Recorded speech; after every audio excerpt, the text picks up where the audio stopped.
মার্কিনদের দালাল, নাইলে আমরা দেখতে পেলাম না মার্কিন যুক্তরাষ্ট্র এইখানে যে এম্বাসি তার কোনো তলব করছে, অথচ মুসলমানদের জন্য মায়া কান্না এই দুইটা বারবার বলতেছে।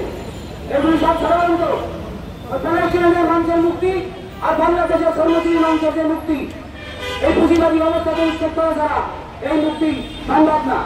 তাই দেশে দেশে সকল দেশের কর্মজীবী মানুষকে স্বার্থ অভিন্ন এবং দেশে দেশে যত শাসক লুণ্ঠ এই পৌঁছরা সকলের মার্কিন শাসক এবং সাম্রাজ্যবাদের পুতুল এবং তারা ভূমিদের অংশীদার। কাজেই সমস্ত দেশে বিশেষ করে বাংলাদেশে আমরা বসবাস করি, মার্কিন সাম্রাজ্যবাদের যে লড়াই, এই লড়াই কেন্দ্র হচ্ছে বাংলাদেশের শাসক।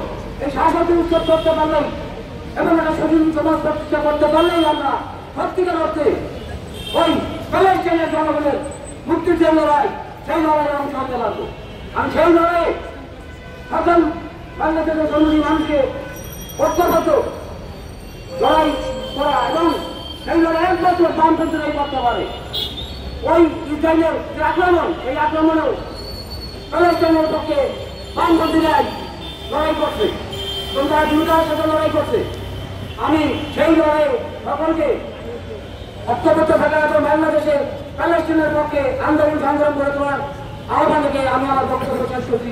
দুনিয়ার মধ্যে রাখা বিরোধী মানুষের মুক্তি নির্বাচন।